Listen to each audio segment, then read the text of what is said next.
Hi friends, ഇന്നത്തെ നമ്മുടെ കൊച്ചു വീഡിയോയിലേക്ക് എല്ലാ കൂട്ടുകാർക്കും സ്വാഗതം.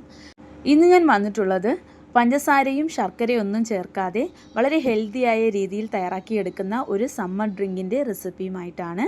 അതേപോലെ തന്നെ ഈ ഡ്രിങ്കിൽ നട്ട്സോ ഫ്രൂട്ട്സോ ഒന്നും തന്നെ ചേർക്കുന്നില്ല. അപ്പോൾ വളരെ സിമ്പിളായിട്ടുള്ള ഒരു രീതിയിൽ തയ്യാറാക്കുന്ന ഈ ഒരു സമ്മർ ഡ്രിങ്ക് എങ്ങനെയാണ് തയ്യാറാക്കിയെടുക്കാമെന്ന് നോക്കാം.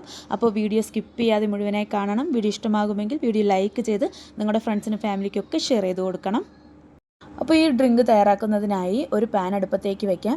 അതിലേക്ക് ഒരു 1/2 ലിറ്റർ പാല് ചേർക്കാം. കട്ടിയുള്ള പാൽ ഇതിലേക്ക് ചേർക്കണം. എന്നിട്ടിത് നന്നായിട്ടൊന്ന് തിളപ്പിച്ചെടുക്കാം. ഈ പാല് തിളയ്ക്കുന്ന സമയം കൊണ്ട് ഒരു പാത്രത്തിലേക്ക് 2 സ്പൂൺ കസ്റ്റേർഡ് പൗഡർ ചേർക്കാം.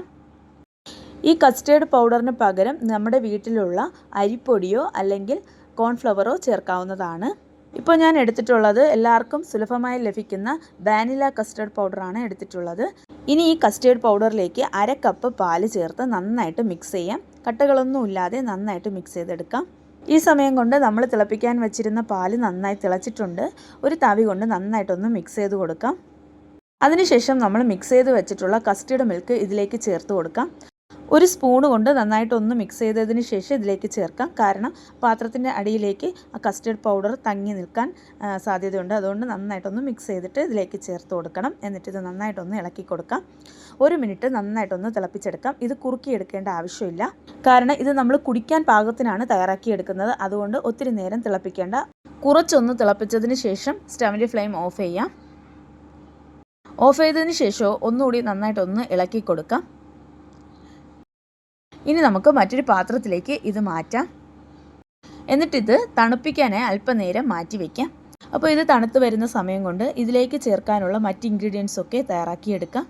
അടുത്തതായി ഞാനിവിടെ ഒരു മീഡിയം സൈസ് ക്യാരറ്റ്, അതുപോലെ ഒരു 10 ഈന്തപ്പഴം എടുത്തിട്ടുണ്ട്. ഇനി ഈ ക്യാരറ്റിൻ്റെ തൊലിയൊക്കെ മാറ്റി വൃത്തിയാക്കി ചെറിയ കഷ്ണങ്ങളാക്കി എടുക്കാം. അതേപോലെ ഈന്തപ്പഴത്തിൻ്റെ കുരുക്കളൊക്കെ മാറ്റി എടുത്തിട്ടുണ്ട്. അപ്പോൾ ഇതാ ക്യാരറ്റും ചെറുതായിട്ട് അരിഞ്ഞെടുത്തിട്ടുണ്ട്. ഇതിനി നമുക്ക് വേവിച്ചെടുക്കണം. അപ്പോൾ ഒരു കുക്കർ എടുക്കാം. അതിലേക്ക് ഇത് ചേർത്തതിന് ശേഷം ഒരു 1/2 കപ്പ് വെള്ളം ചേർക്കാം. ഇനി ഇത് നന്നായിട്ടൊന്ന് വേവിച്ചെടുക്കാം. അപ്പോൾ 2 വിസിലിൽ തന്നെ ഇത് നന്നായിട്ട് വെന്ത് കിട്ടും.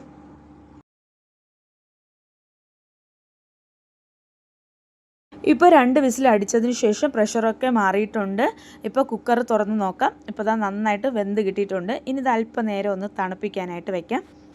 നമ്മൾ മിക്സി ജാറിൽ അടിച്ചെടുക്കണം. അതിന് വേണ്ടിയിട്ട് അല്പം ഒന്ന് തണുപ്പിക്കാം. തണുത്തതിന് ശേഷം ഒരു മിക്സിയുടെ ജാറിലേക്ക് ഇത് ചേർത്തിട്ട് നല്ല പേസ്റ്റ് പോലെ അരച്ചെടുക്കാം. ഒട്ടും കട്ടകളില്ലാതെ നല്ല പേസ്റ്റ് പോലെ അരച്ചെടുത്തിട്ടുണ്ട്. അരച്ചെടുക്കുമ്പോൾ നമ്മൾ വേവിക്കാനായി വെള്ളം വെച്ചിട്ടുണ്ടായിരുന്നില്ലേ, ആ വെള്ളവും ചേർത്തിട്ടാണ് ഇത് അരച്ചെടുത്തത്. ഇനി നമ്മൾ തണുക്കാനായി വെച്ചിട്ടുണ്ടായിരുന്ന കസ്റ്റേർഡ് മിൽക്കിലേക്ക് ഇത് ചേർത്ത് കൊടുക്കാം. അപ്പോൾ നമ്മൾ ഇതിലേക്ക് പഞ്ചസാരയോ അല്ലെങ്കിൽ ശർക്കരയോ ഒന്നും ചേർക്കുന്നില്ല. മധുരത്തിന് വേണ്ടിയിട്ട് ഈ ക്യാരറ്റും അതുപോലെ തന്നെ ഈന്തപ്പഴവുമാണ് ചേർത്തത്. ഈന്തപ്പഴത്തിൻ്റെ അളവ് നിങ്ങൾക്ക് വേണമെങ്കിൽ കൂടുതലും കുറച്ചൊക്കെ ചേർത്ത് കൊടുക്കാം. നിങ്ങളുടെ ഓരോരുത്തരുടെയും മധുരത്തിനനുസരിച്ചിട്ട് ഈന്തപ്പഴത്തിൻ്റെ അളവ് ചേർക്കാം. 1 table spoon chia seed 1/2 cup തിളപ്പിച്ചാറിയ വെള്ളത്തിൽ കുതിർക്കാനിട്ടിട്ടുണ്ടായിരുന്നു. അതും നമ്മൾ ഇതിലേക്ക് ചേർത്ത് കൊടുക്കാം. ഇതിലേക്ക് നിങ്ങൾക്ക് താല്പര്യമുണ്ടെങ്കിൽ നട്ട്സൊക്കെ ചേർത്ത് കൊടുക്കാം. ഞാൻ ഇന്നത്തെ റെസിപ്പിയിൽ നട്ട്സ് ഒന്നും ചേർക്കുന്നില്ല. അതുപോലെ ഈ ക്യാരറ്റിന് പകരം നിങ്ങൾക്ക് ഇഷ്ടമാണെങ്കിൽ പഴം ചേർത്തിട്ടും തയ്യാറാക്കാവുന്നതാണ്. അപ്പോൾ പഴം ചേർത്ത് തയ്യാറാക്കുമ്പോഴും ഈ റെസിപ്പി നല്ല ടേസ്റ്റാണ്. കുറച്ച് നേരം ഫ്രിഡ്ജിലേക്ക് എടുത്ത് വെക്കണം. ഇപ്പം ഞാൻ ഫ്രിഡ്ജിലേക്ക് എടുത്ത് വെച്ചതിന് ശേഷം മറ്റൊരു ബൗളിലേക്ക് ഇത് ചേർത്ത് കൊടുക്കുന്നുണ്ട്. ഈ ഒരു കസ്റ്റേർഡ് മിൽക്ക് തണുപ്പിച്ചിട്ട് കുടിക്കുമ്പോഴാണ് ടേസ്റ്റ് ഉണ്ടാവുക.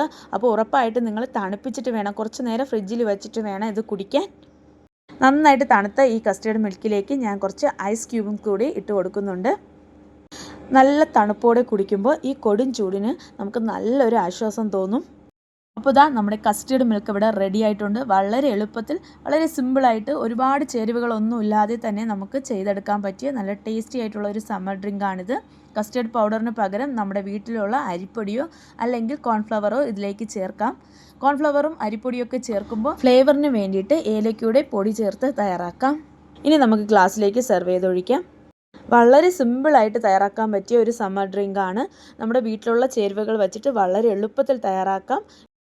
കൂടാതെ മധുരത്തിന് വേണ്ടിയിട്ട് നമ്മളിതിലേക്ക് പഞ്ചസാരയോ ശർക്കരയോ ഒന്നും തന്നെ ചേർത്തിട്ടില്ല. അതുപോലെ നട്ട്സ് ചേർത്തിട്ടില്ല, ഫ്രൂട്ട്സ് ചേർത്തിട്ടില്ല. നിങ്ങൾക്ക് വേണമെങ്കിൽ നട്ട്സ് ഫ്രൂട്ട്സൊക്കെ ഇതിലേക്ക് ചേർക്കാം. അതായത് ക്യാരറ്റിന് പകരം പഴമൊക്കെ ചേർത്തിട്ട് നിങ്ങൾക്ക് തയ്യാറാക്കാവുന്നതാണ്. അപ്പോൾ വളരെ എളുപ്പത്തിൽ തയ്യാറാക്കാൻ പറ്റിയ ഈ ഒരു സമ്മർ ഡ്രിങ്ക് കൂട്ടുകാരൊക്കെ ട്രൈ ചെയ്ത് നോക്കുക.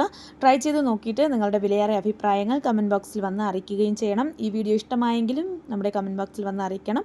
അപ്പോൾ ഈ റെസിപ്പി ഇഷ്ടമായെങ്കിൽ വീഡിയോ ലൈക്ക് ചെയ്ത് നിങ്ങളുടെ ഫ്രണ്ട്സിനും ഫാമിലിക്കൊക്കെ ഷെയർ ചെയ്ത് കൊടുക്കണം. അതുപോലെ നമ്മുടെ ചാനൽ സബ്സ്ക്രൈബ് ചെയ്യാതെ കാണുന്ന കൂട്ടുകാർ ആരെങ്കിലും ഉണ്ടെങ്കിൽ ചാനൽ ഒന്ന് സബ്സ്ക്രൈബ് ചെയ്ത് അടുത്തുള്ള ബെല്ലൈക്കണിൽ ഓൾ എന്ന ബെല്ലൈക്കൺ കൂടി പ്രസ് ചെയ്ത് കൊടുത്താൽ ഞാനിടുന്ന എല്ലാ വീഡിയോസിൻ്റെയും നോട്ടിഫിക്കേഷനും നിങ്ങൾക്ക് എളുപ്പം ലഭിക്കും. അപ്പോൾ മറ്റൊരു പുതിയ വീഡിയോയുമായി വീണ്ടും വരാം. അതുവരെ എല്ലാ കൂട്ടുകാർക്കും നന്ദി.